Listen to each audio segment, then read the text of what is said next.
I'm drawn to characters that are imperfect and finding their way through, because I am, and so many people are who I hope are watching the film and identify. Um, and I found her also quite. Found her kind of funny. I found there's somebody that was just so off and inappropriate and not very good with children and a little reckless and a little strange. So I like that, and I wanted to work with Taylor, and I like the way he's been making his films, and I like his characters, and I think his particular filmmaking, his slice of America, and how he sees this country and the people in it with a respect and an understanding is very nice.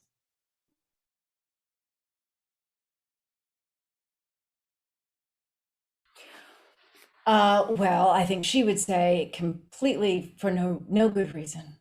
But the psych evaluation board would say because she failed her psychological examination and she has a level of trauma that is making her um, not able to be on the front line doing her job at this time.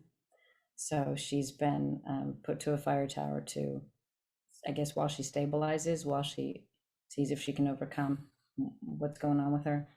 She's something very bad happened, and she feels responsible. And I think it's funny to try to explain someone's trauma. You don't even know.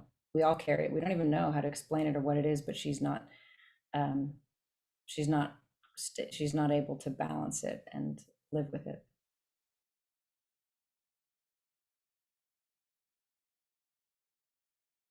Well, so she is on her own, and she's in quite a kind of dark place, and she comes across a boy who's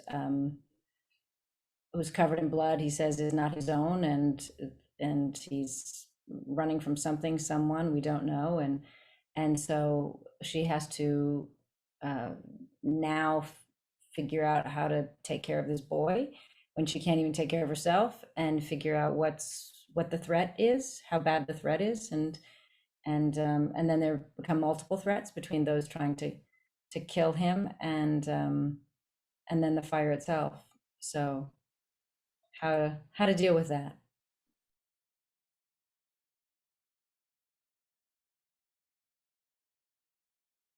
Finn is just amazing. He's going to be in this business doing a lot of good things for a long time.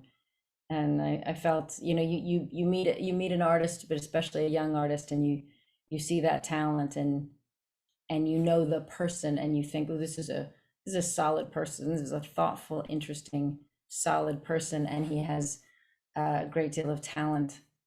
Um, he's going to be around a long time telling stories. He's he's funny, and he's still got that magic of youth while being extremely capable and professional. Sometimes you don't see that a young person on film has, often they've lost that. Often they are aware of the camera, they're starting to perform, and they don't always they're not able to be silly, be children, be open. So he still had that. So he was great. He was a great partner. I felt, we were joking. We were always this like, we're an action duo.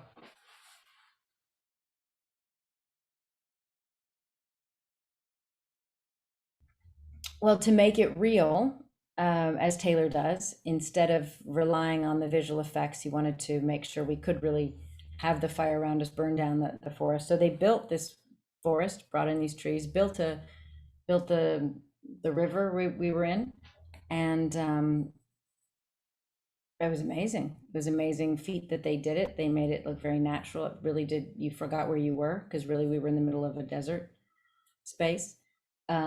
And we would really light these trees on fire. And sometimes it was very controlled. It was always very controlled and contained and very professional.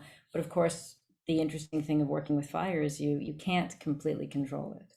So we would have rules that if it suddenly jumped, or if it got too hot, or if it grew too much, you would turn and walk, just keep walking in the other direction while, or you somehow call it, or, um, and it did sometimes do that. So we were always you know, we thought we were in charge of things, but really we weren't. Really, it was us versus the fire through most of the film.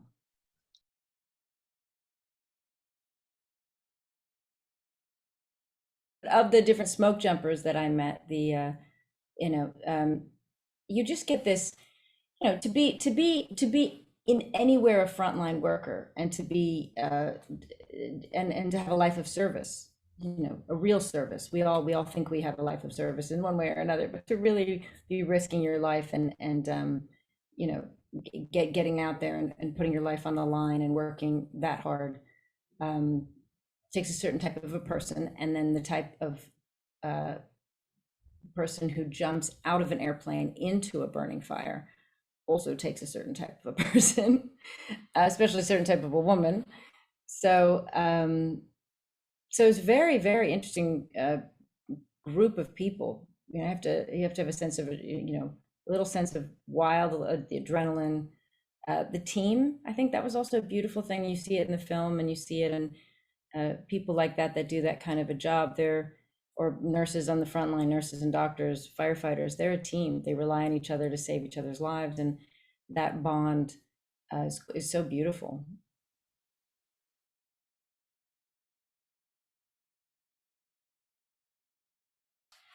Well, what I love about the way that Taylor writes Strong Women is it's not coming from someone who sat down and said, "I'm going to write a strong woman," and that's the point of this. It's somebody who just he knows women are strong. He likes strong women, and he's just telling good stories.